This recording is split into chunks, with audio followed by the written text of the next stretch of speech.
Hello, sa pangalan po na ang dakilang Panginoong Jesucristo, isang mapagpalang hapon po at bawat isa. Siguro po, kung titingnan natin, lahat ng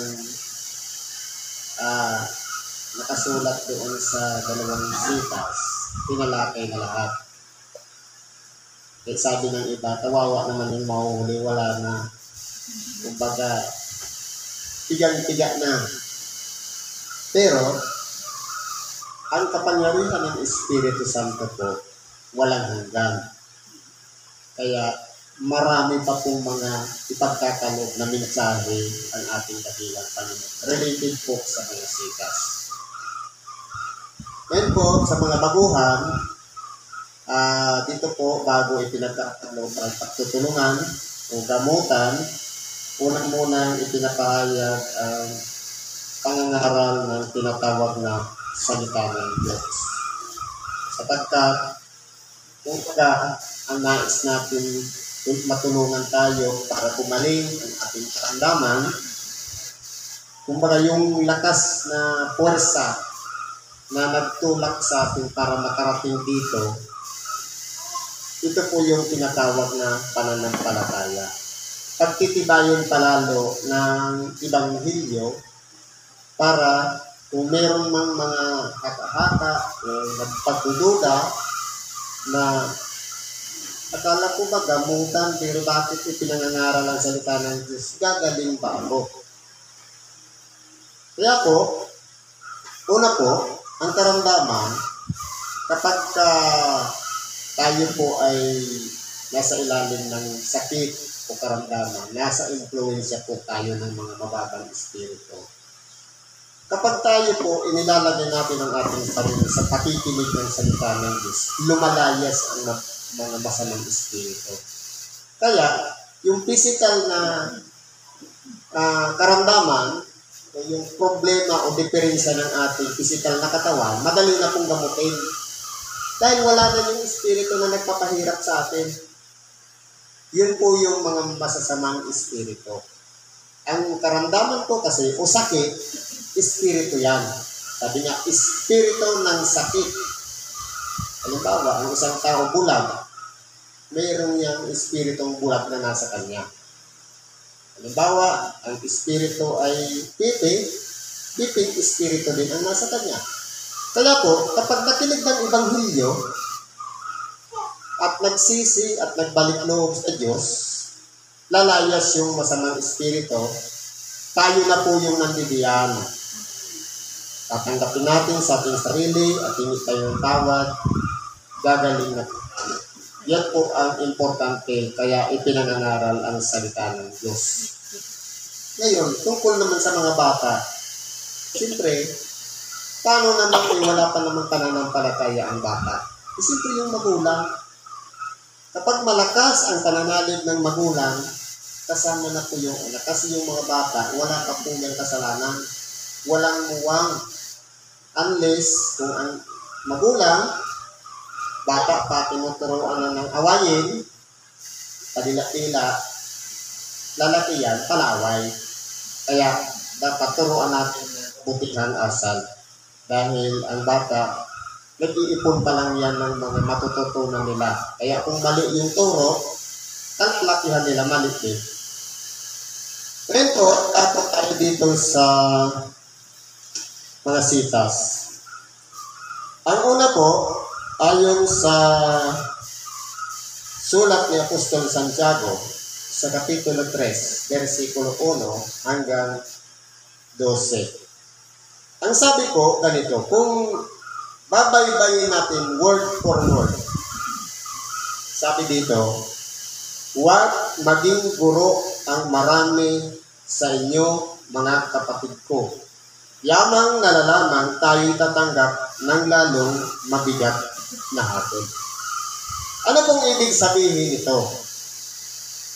Tayo po ay minsan gusto natin maging guro o tagapagturo. Ang sabi nito, huwag maging guro. Ibig sabihin, huwag yung sa sarili nating pagnanasa na gusto natin na maging guro. Pasalamat tayo kung halimbawa ang isang tao matapos na siya'y maputungan ng Espiritu Santo ay meron palang nakatakda sa kanya na darating ang tamang panahon na hihirangin siya para maging tagapagturo. Isang bagay yun na napakalaki na regalo sa atin. Na sabi nga, huwag niyong pabayaan ang biyayang nasa iyo. Ibig sabihin, bago pa tayo tawagin, meron ng nakatakda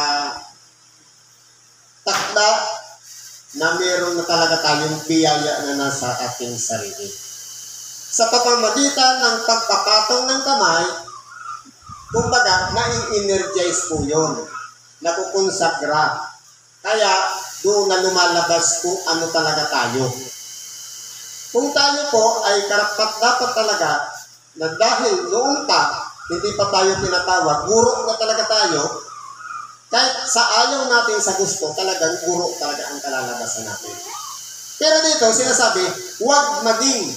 Ibig sabihin, huwag yung sa sariling pagnanasa na gusto maging guro.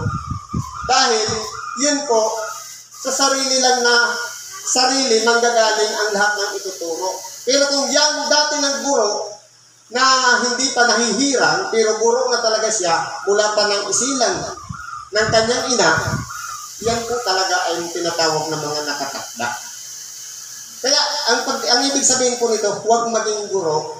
Halimbawa, ako, simpleng kapatiran, tapos nagsisikap akong maging guro. Ibig sabihin, sarili ko lang yung na pagpapasya o pagustuhan o kalooban. Iba po kasi, yung hirang po kasi, nakatakda na talaga yun. Isa doon sa, dadaan ka mula sa mababa na kalagayan, hanggang sa matuto ka, sarili po kasi yun. Kumbaga personal interest, sariling pagnanasa, sariling pagkahangad. Kaya po, kung naaralin natin dito, ang mga guro, meron siyang mas mabigat na hatol. Bakit po? Kasi siyempre, kung ang ituturo mo doon sa mga tinuturuan, mali-mali, hahatulan tayo depende doon sa pagtuturo na ating ginagawa. Kaya po, mas mabigat ang hatol doon sa nagtuturo kaysa doon sa tinuturuan. Nadadamay na lang yung tinuturuan. Kasi yung nagtuturo, kapag mali yung turo, hahatulan naman siya base doon sa itinuturo niya. Dahil ipinagkalak niya pa yung nalalaman niya.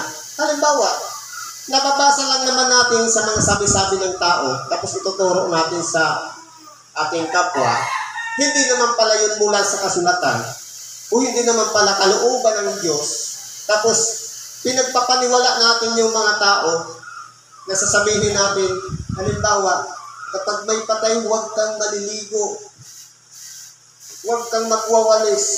Nakalagay pa yan sa kasulatan. Ngayon, kung yan ang ituturo natin, nililigaw natin ang karamihan. Kaya kinakailangan, siya sa atin, ng bawat magtuturo, kung yung ituturo niya, nakasulat. At kung yan ay nakasulat, makitutunan yan ng kanyang tinuturuan. Kahit magbukas man yan ng banal na kasulatan, mababasa niya yung itinuro. Ganun po, dapat may basihan. Sapagkat sa maraming mga bagay, tayong lahat ay nangakitisod. Sampol. Ano po ba ang tinatawag na pagkatisod? Sabi sa Bicol, nasingkog. Ano ba ang natitisod? Hindi ba paa? Sa kalagayan ng mga mananamba o mga lingkod ng Diyos, ito yung nasa mga laylayan. Nasa mababa pang level ng pagkaunawa. Sila po yung mga nangatitisod. Kaya kung halimbawa, matured na tayo, nakapagsalita tayo ng isang bagay sa ating kapwa na mababa pa ang level, sila po ang natitisod. Kaya po, sabi dito, sa maraming mga bagay, tayong lahat ay nangatitisod. pwedeng kahit matagal na sa pananampalataya, kahit sabihin na stable na, hindi, 30 years na ako naglingkod, mag-ingat po tayo. Baka mamaya niya, pinabukasan, wala ka na sa grupo. Kaya po, dito, tayo pong lahat ay kinakailangan mag-ingat na baka ang isa sa atin ay matisod dahil lamang sa sinabi ng ating kapwa. Sabi dito, kung ang sino man ay hindi natitisod sa salita, ay isang taong sakdal ang gayon. Halimbawa, kahit anong maririnig natin na panlalait, o pagdusta, o paninirang puri na tinatanggap ng ating tainga. Kapag iyan po ay ini-ignore natin, ang tawag sa atin yan, taong ganap. Perfect. Kaya po, ang sabi nga, practice makes perfect. Kapag lagi natin sinasanay ang ating sarili sa araw-araw na ginagawa natin, napiperfect natin ang bagay. Halimbawa, yung pagpunta na lang sa templo. Kada linggo, andito ka, pinapractice mo yung sarili mo. Kalaunan yan, kahit iba na yung laman ng utak mo, pero ang puso mo, parang kulang yung araw mo kung hindi ka nakapunta ng templo. Totoo po yun. Dahil hinahanap-hanap yan ang kulang. Huwag na natin subukan. Pero mai-experience natin yan. Halimbawa, na-perfecto yung isang taon. Palagi kang nandun sa templo, nakikinig ng Ebanghelyo. Tapos, nag-New Year lang natapat ng linggo, hindi ka pumunta dito. Hahanap-hanapin yan ang ating nag-iisang kaluluwa na pumunta ng templo. Sapagkat hindi po nadadamay ng mga holidays ang pagsamba. Kahit New Year pa yung linggo, kinakailangan natin nandiyan sa araw ng pagsamba. Dahil importante sa atin yung araw na yun. Dahil kada linggo, iba-iba ang sitas na itinuturo. Mamimiss natin yung sitas na yun. Hahanap-hanapin yun ng ating kaluluwa. Kaya po, kung tayo po, sa kabila ng pagpapractice natin o pagsasanay natin sa ating sarili, nanadalisay tayo, natuturuan tayo maging perfecto. Kahit anong marinig natin, kahit anong tanggapin ang ating kahinga, ini-ignore na po natin yan. Sabi dito, kung ang sino man ay hindi natitisod sa salita, ay isang taong sakdal ang gayon, may kaya rin naman siyang makapagpigil ng buong katawan. Ibig sabihin, yung ganti kasi, kapag nakarinig kasi tayo, pili tayo mag-react. Pero sa isang taong ganap, hindi na po yan nagre-react. Kahit anong marinig na paninira, kung hindi mo naman talaga ginawa, i-ignore mo yan. Pero kung guilty ka, sasagot ka agad. Yan po nahuhuli sa bibig ang tao. Dahil kahit hindi naman ginawa, pero nakikipag-debate pa, para mo na rin sinabing ginawa mo. Dahil mabilis ka mag-react. Pero kung ini-ignore lang natin, ibig sabihin yan, ang tawag sa atin yan ay isang taong ganap o perfecto. May sampol dito si Apostol Santiago.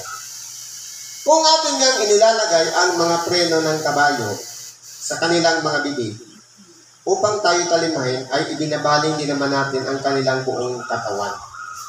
Totoo po, halimbawa, sino po yung naka-experience dito noong pabalik-balik dito sa Abilya? Hindi ba kayong mga kalesa? Pinahatak ng kabayo. Meron siyang preno. Ang tinatawag na preno din, yung busal sa bibig, may tapit yung mata. Kapag ano ang hinatak mo, napapaliko mo siya.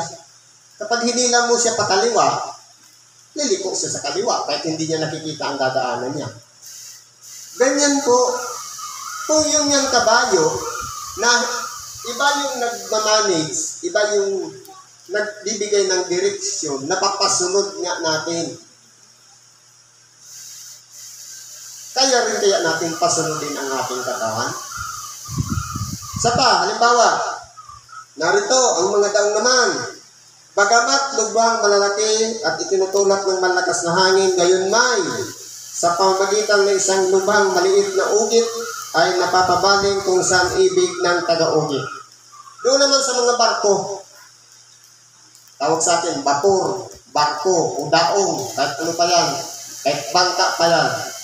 Meron po siyang timon o yung ugit na maliit lang siya, nandun siya sa likuran na kapag may medyo halimbawa high-tech na motorized, meron siyang ilisi dun sa likod. Kung saan nakatutok yung ilisi, nandun yung timon. Di ba yung ginagawa ng gano'n ng bangkero? Kung saan sa liliko, halimbawa, pag hinatak niya, disimple tatalin nyo ng gano'n. Ang liko nun, pakanan din. Pag tinulak niya naman, ang liko nun, pakaliwa. Kung yun nga mga barko na hydraulic na pinipindot na lang, gumagalaw yung timon, napapalikok niya yung barko. Mas more kung yung dila, hindi natin magawa yan. Eh sabi dito, gayon din naman, ang dila ay isang maliit na sangkap. Totoo po. Gano'n ba kahaba ang dila? Isang dangkal? Gano'n kalapad? 3 daliri? O 4? Kahit ilang panlapad yan. Pero ang ibig sabihin niyan, maliit siya. Pero, sabi nito, ang dila ay isang maliit na sangkap at nagpapalalo ng malalaking bagay. Bakit po? Kasi, tuwang-tuwa kasi tayo kapag pinupuri, lalong-lalo ang libawa, may accomplishment tayo, may nagawa tayo.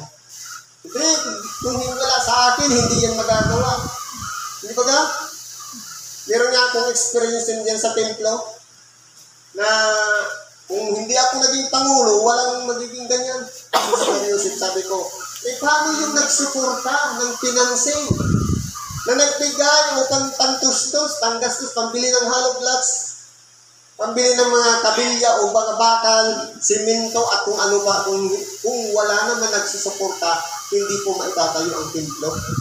Kaya pipiling ako ngayon, mag-isa ang kapurihan. Dahil unang una, kaya siya nilagay dyan dahil meron siyang ideya at meron siyang karanasan paano i-construct, pero hindi niya piling ariin ang isang bagay na hindi kanya. Papurihan dapat ang Diyos. Kaya po dito, kung titignan natin, na ang dila ang maliit na sangkap at nagpapalalo ng malalaking bagay, narito kung gaano kalaking gubat ang pinag-aalag ng lubhang maliit na apoy. Ito po, sa isang palito, pwede pong magsunog siya. Kung halimbawa, nag-ipon tayo ng basura, ikalat yung basura, pwedeng sunugin niya lahat yan. Kapag hinangin yan, pakalat yan, mula sa maliit na kalagayan, pakalat yung liyab niya. Ganyan din po ang dila. Maliit na sangkap, pero pwedeng umpisahan ng isang salita kumalat. Bakit? Siyempre, ipapasa din ng makikinig. Meron nga na kwento, sabi, galing lang naman sa loob ng bahay, ang anak ni Kumare, dumumis yan ng maitim katulad ng uwak ang kulay. Ganon din ang paso sa ikalawa. Pagdating sa ikatlo, uwak na yung dinumi. Hindi pa ganun lumalaki, kumakalat. Kaya po, depende kasi yan sa tanggap ng bawat nakikinig at yung pasa. Minsan po, lumalala o lumalaki, dumadami yung nasisira o napiperwisyo. Ganyan po ang dila. Isang maliit na sangkap na katulad ng isang maliit na apoy na pwedeng magsunog ng napakalawak. Sabi dito, malaking gubat, pinag-aalak ng lubhang maliit na apoy. Ano pa ba sabi dito? Ang dila ay isang apoy. Ang sanglibutan ng kasamaan sa ating mga sangkap ay dili iba ang dila. Na nakakahawa sa buong katawan at pinagniningas ang gulong ng katalagahan at ang dila'y pinagniningas ng impyerno. Ibig ko palang sabihin, tayo po pala ay nabubuhay dito sa sanglibutang makasalanan o masama. Ngayon, pwede pala kahit isang tao gamitin yung dila pagninasin ng impyerno para sumira ng katalagahan ng buhay ng iba. Kaya po, dito po, ang kung titingnan mo talaga ng dila, bakit nandiyan siya sa harapan? Bakit ginawa niyang bakuran ng 32 ngipin? Para kung magmamalabis, dapat makagat yan. Sapagkat hindi marapat na ang dila ay gagamitin natin para masira yung kapwa. Alalahanin natin, sabi, nilalang ang tao ayon sa wangis at larawan ng Diyos. Ibig sabihin, kung ano ang hitsura ng nakikita natin sa ating sarili, sa harap ng salamin, yun din ang meron ng ating kapwa. Hindi rin natin pwedeng sabihin perfect tayo. Bakit? Lahat naman tayo umuutot ng mabaho. Lahat naman nagiging bad breath. Lahat naman sumusuka. Lahat naman nagmumuta. Kaya walang perfecto. Ibig sabihin, kung ano yung nakikita natin marumisan na ginawa ng ating kapwa, meron din tayo niyan. Kaya hindi pwede natin ipagmalaki sa ating sarili na ang inuutot ko ay mabango. Dahil pare-parehas po tayo merong nilalabas na mga marumi at parehas naman tayo may ginagawang mabuti sa ating kapwa. Kaya po, kung titingnan natin, ang titingnan lang talaga natin ang sarili nating pagkatao. Kung ano ang nakikita ng ating kapwa sa ating mga ginagawa. Dapat tayo ang maging salamin nila na nakikita sa pamamagitan ng ating mga mabubuting gawa kung ano meron tayo ng pagkataong yaon. Hindi yung pakikialaman natin yung buhay ng may buhay o buhay ng iba, kundi ang sarili lang natin ang dapat nating pakialaman. Sapagkat, halimbawa, kung ang gawain natin magnanakaw, isang beses lang tayo makita ng ating kapwa na nagnakaw. Ang pagkakakilanlan sa atin yan hanggang buong buhay niya magnanakaw ka. Ganun po yun. Halimbawa, tayo ay nagbabae. Pagkatapos, isang beses lang nakita, ang tawag na babaero. Hindi ba ga? Kaya po, doon po, itabate yung pagkakakilanlan depende sa ating sariling mga gawa. Kaya isa na namang bagay yun na ikapapahamak natin dahil negative na bagay na naman yung nakakabit sa ating katawan. Kaya po, kinakailangan sanayin natin ang ating sarili na pigilin yung dila, yung isang bahagi ng ating katawan sapagkat pwedeng sa pamamagitan niyan, mapahamak yung kapwa, kaya pakialaman na lang natin yung sarili nating buhay. Huwag na yung iba para hindi na magkasala ang ating dila. Sabi po dito, sapagkat ang bawat uri ng mga hayop at mga ibon na mga nagsisiusap at mga bagay sa dagat ay pinaamo at napaamo ng tao. Ito po, kahit mag-alaga ka ng isda, kapag mayroong kang sinyal o sinyalis para sa kanila, napapasunod natin siya. Kahit mga hayop, mga nagsisiusap o itong mga lumalakad dito sa ibabaw ng lupa, katulad ng aso, pwede nating sabi-sabi ko, isweto. Pag sinabi natin upo, nauupo sila. Pag sabing tumayo, napapatayo natin sila. Napapatakbo natin sila. Kaya natin silang kontrolin.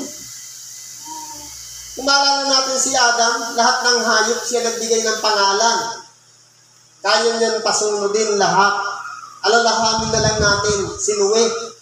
Nung gumawa ng daong, paano niya napapasok lahat doon ang mga hayop kung hindi siya naturuan kung paano pasunodin ang hayop pumasok doon sa arko na nasa bundok.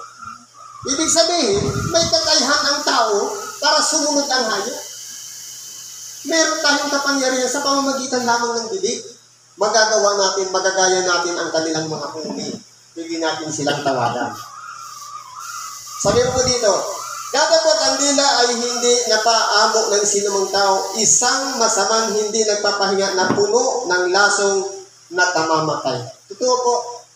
Dahil po, halimbawa, kinalakihan natin, sanay tayo na pag pinasahan tayo, pinapasa din natin. Kapag, halimbawa, hindi natin nagawa yan sa loob ng isang araw, masama ang loob natin. Hindi ko nasiraan yung aking kapwa. Hindi ba ga? Parang ang gawain natin, pinupuntiri talaga natin yung kapwa natin masiraan yan. Likas na po sa mga Pilipino yan. Bakit po? Aralin na lang natin. Halimbawa, ino-observe ko doon sa bayan ng Guwa. Dati, 5 lang yung nagtitinda doon ng fried chicken. Yung pinipritong manok. Tapos, inukopera yung sa may bahaging mataba. Saan ba yun? Sabi sa Bicol, aba. Tapos, imagine, sabi ko, paano ba kumikita yung magmamanok? Bibilhin mo 175 ang kilo, ibenta mo 130, may tubo ba? Meron. Iwala yung paa, iwala yung leeg, inuopera pa, ginagawang pispiling. Tapos, ibibinta mo palatot na yung manok. Di ba ga? Ganun yung ginagawa? Bibinta mo 130 doon, tapos papatsak mo pa. Ngayon, nag-click. Yung nag-click yung 5 nagtitinda, maya-maya niya, naging 7, naging 10, hanggang sa buong street, puro na magmamanok. Hanggang, yung iba doon na mga nahuli, sinisiraan pa yung una, mas masarap yung manok ko kaysa sa kanya. Hindi ba ga? Dila na naman ang ginagamit. Manok mo, timplahan mo ng mas masarap yan. Ibinta mo lang, makipaglaban ka ng tama. Walang siraan. Sapagkat sa dila pa rin talaga napapahamak ang tao. Ugali po kasi ng mga Pilipino yan. Kahit pansinin natin, lumabas tayo ng bansa, ang kaaway niyan, kapwa Pilipino din. Pero yung ibang lahi, kaibigan. Dahil po, ang mga Pilipino talaga, ang bibig po ang hindi napipigilan. Kaya nakasanayan na po kasi yan. Dahil mula pa sa pagkabata, minsan ang magulang hindi matigil sa pagmumurahan, pati anak lumalaping palamura. Nahahawa natin sila. Kaya yan po ang pinakadelikado na dapat ipapatama ng bawat isa. Lalong-lalo na kung nakinig na tayo ng Ebanghelyo, ito na yung bagay na dapat pagbubulay-bulayan natin na masama pala ang gamitin ang dila na maituro pa sa ating mga anak upang kalakihan nila sa sunod na henerasyon, ganoon din ang gagawin nila. Sabihin ko dito, siyang ating ipinagpupuri sa Panginoon at Ama at siyang ating ipinanglalait sa mga taong ginawang ayon sa larawan ng Diyos. Totoo po, itong dila ang ginagamit natin, ipinagsisigawan natin kapag sumasang-ayon tayo sa ating mga napapakinggan sa simbahan. Sasabihin natin, Amen! Sasabihin natin, Glory to God! Praise to the Lord! Glory to the heaven! Your Highness! Lahat ng ginagamit natin pagpupuri sa Diyos. Pero, pag uwi, alam mo, Maris, ganun sa ganito. Hindi ba ginagamit din natin sa paglait ng ating kapwa na nilikha ayon sa larawan ng Diyos. Sabi ko kanina, tayo pong mga tao ay nilikha ng Diyos perfecto. Kaya po, kung titingnan natin, Harapan tayo ng Diyos. Kaya, kung anong nakikita natin sa ating kapwa, yan yung larawan ng Diyos. Ganon din tayo, yung nakikita natin sa salamin, larawan din ng Diyos. Perfecto, di ba? Pagkakagawa. Di ba pag tumingin tayo sa salamin, ang gwapo ko. Sabi naman ng babae, ang ganda-ganda ko. Pero anong ginagawa ng iba? Umikit lang yung isang mata o kaya nagkaroon lang ng mancha. Ang pangit mo na. Ano bang pinagbabatayan ng gwapo at pangit? Tumadingi lang kunti. E paano kung halimbawa, nung kabataan ka sabihin, ang ganda-ganda mo, nung tumanda na, nagpulubot na yung balat, ang pangit mo na. Ibig sabihin yung love pala, kapag press na press pa, kapag namumula pa yung pisngin, kapag pulubot na pala, wala nang love. Totoo ba? May narinig pa ba tayo sa mga asawa natin, I love you, babe? Meron ka ba? Wala na. Bahala kang kumain dyan. Pero noon, kumain ka na ba? Wala na. Kaya kung titignan natin, dapat maunawaan ng bawat isa sa atin, ang ating kapwa, kay bata pa man yan, tumanda man yan, magpulubot man ang balat, larawan pa rin yan ng Diyos. Dahil, yung kalooban niya ang tinitingnan ng Diyos. Yung panlabas na kaanyuan, yun po kasi ang nagkakagulang o tumatanda, nagkakaedad. Pero yung laman niya, yung kaluluwa niya na naririyan sa loob niya, hindi po yan tumatanda. Hindi ba minsan kapag may gulang na, ang isip, kayang-kaya ko pang gawin niya. Pero paglalakad pa lang, hindi na makalakad ng matuwid. Mabagal na siya dahil nagkakagulang ang katawang laman. Pero yung isip, yung diwa niya o espiritu, kayang-kaya niya pang gawin ang mga bagay. Kaya po, dito, tinuturuan tayo dito ni Apostol Santiago na ang dila, dapat isa lang ang gagawin niyan. Sabi dito, sa bibig din lumalabas ang pagpurit, paglait. Ito po. Pwede ba yun? Sa isang bibig, lumalabas ang dalawang katangian. Anong halimbawa? Ang bukal bagay, isa lamang siwang ay binubukalan ng matamis at mapait. Yung bukal kaya, halimbawa, meron tayong nahukay na bukal. Sabi sa Bicol, burabot. Pwede bang magbigay niyo ng dalawang lasa?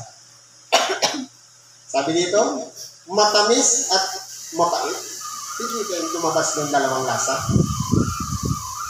Siyempre, hindi isa lang. Kung matamis lang. Kung mapait lang. Dapat ganun din ang ating bibig. Isa lang lumalabas lang. Kapag may nagagawang pagkakamali ang ating kapwa, huwag na natin ipasa sa iba, kundi kaawaan ka ng Diyos na way buksan na ang isipan mo. Hindi ba dapat yun ang lumalabas sa bibig? Hindi dapat pare-parehas matamis. Nagpupuri tayo sa Diyos, nahahabag tayo sa ating kapwa. Di isa lang ang lasa. Pero kung naninira tayo sa kapwa, pagkatapos nagpupuri pa tayo sa Diyos, di magiging dalawa. Pwede ba yun sa isang bukal? Isa lang naman ang bibig na yun eh. Pero sabi sa atin, matabil o dalawang bunganga. Dahil, dalawa yung pagkatao. Pagdating sa simbahan, banal na aso, santong kabayo. Diba? May kanta pa nga nun? Na banal siya sa panlabas pero aso yung ugali. Bakit? Ano yung aso? Ang aso, pag sabi ng naglilid, humingi kayo ng tawad sa Diyos. Patawad po Diyos ko, patawad. Paglabas, katulad ng aso, yung isinukan niya, kakainin niya na naman. Katulad ng baboy, matapos na linisan, babalik na muli sa tusali. Sabi niyan dati, biis diyo, balik sa dating ugali. Kaya po, tinuturuan tayo dito ni Apostol Santiago, maging isa lang ang pagkatao natin. Kung mabuti, mabuti. Kung masama, ibigay mo na ang sarili mo kay Satanas. Magpakasama ka na ng lubusan para maligtas lang ang kaluluwa. Kaya po, dito, sa mga bagay na ito, Dapat po maging isa lang ang pinaka-purpose natin, pinakalayunin natin, isa lang dapat yung pagkatao na meron tayo sa ating katawan. Na yun ang makikita ng ating kapwa, na yun ang ating pagkakakilanlan. Sabi dito, maaari ba mga kapatid ko na ang puno ng igos ay magbunga ng asaytunas? Halimbawa, hindi natin alam ano ba yung igos, ano ba yung asaytunas. Pwede magbunga ng santulang mangga? Siyempre hindi. Sabi pa dito, unang mga igos ang puno ng ubas. Pwede bang magbunga ng mangga yung iba pang punong tao? Hindi po. Maliban siguro kung imamarkot natin, baka pwede maging dalawa bunga noon. Pero kinakailangan ko, kung ano yung puno, isa lang dapat ang bunga. Kaya kung atis ka, dapat ang bunga mo atis lang. Kung ang santol ka, ang bunga mo santol lang. Wala kang pakialam kung yung santol maasim, kung hindi masarap kainin. Dapat, kung mangga ka, pasarapin mo rin yung bunga mo. Sabi nga, ang masarap na bunga ng puno, palaging, sabi sa Bicol, itutok doon. Halimbawa, kung mabuti kang tao, nakapaligid sa iyo ang maninira. Dahil, kapag umaangat ka, ang gusto niyan, hatakin ka pababa para pantay lang lahat kayo. Hindi ba ka? Kaya, kapag halimbawa, nag-asinso sa negosyo, gusto niya malugi ka para pare-parehas lang tayo walang kita. Ganyan ang ugali ng mga Pilipino. Gusto niya pantay-pantay ng lahat. Sabi dito, hindi rin naman babalungan ng matamis ang maalat na tubig. Ibig sabihin, kung ano talaga yung pagkatao natin, kung matamis, dapat matamis lahat ang lalabas diyan. Huwag natin ipagpipilitan na mapait na nga tayo. Tapos, nag-aasa pa tayo na matamis ang bunga. Nasa pagkatao na natin yan. Kung mainitin talaga ang ulo natin, wala po tayong magiging mga kaibigan. Sigurado yan, lalayuan tayo. Kaya, magiging, kung mapait talaga tayo sa kanila, dahil kahit kausapin tayo, iniisnab natin, o kaya galit tayo, hindi rin dadami yung mga kaibigan natin. Kaya po dito, sa Ebanghelyo na to, matutunan natin ano ba talaga ang gusto natin sa ating buhay. Mabuti o masama? Ang pagiging masama, madali lang. Magkamali ka lang, lumabag ka lang, masama ka na. Pero yung pagiging matuwid, huwag natin sasabihin, matuwid na akong tao, kundi hayaan natin, tulungan tayo ng Diyos na manatiling matuwid. Ipagkatiwala pa rin natin sa Kanya dahil ang kalaban natin, hindi natin nakikita. Minsan, ginagamit yung mga kaibigan natin, yung ka-close natin, na kung sino pa yung kasanggang dikit, yun ang gagamitin ng kalaban natin. Yung gagamitin ng diablo para libakin tayo, siraan tayo ng puri. Kaya, siyempre, kung ang diablo hindi natin nakikita, magtiwala din tayo doon sa isa pang mas mataas na kapangyarihan na hindi rin nakikita. Walang iba ang Diyos at ang kanyang kapangyarihan sa makatuwid bagay ang Espiritu Santo. At mamuhay tayo sa aral ng salita ng Diyos na ito po ang magtuturo sa atin. Para kung ang lakad natin, nagagawa natin ang lahat ng bagay, sabi nga, magpilit kayong pumasok sa makipot na pintuan na maraming ng bawal, maraming boundaries, maraming limitasyon. Iyon po yung masikip na daan. Hanapin po natin yan at masusumpungan natin doon ang buhay na inihanda sa bawat isa sa atin. Siguro po hanggang dyan na lang pagkakipagpit natin sa oras ito. Salamat po sa Diyos at anuman ang ating mga kahilingan, karainan, problema man yan, karamdaman, ilapit natin yan sa Diyos. At bibigyan niya tayo ng kapanabagan, katiwasayan ng ating pag-iisip, at mapagtatagumpay natin yan. Bahagi lang yan ng buhay ng isang tao ang mga pagsubok. Tulungan nawa tayo ng Diyos at kasihan tayo ng kapangyarihan ng Espiritu. Salamat at mapagpalang araw sa bawat isa.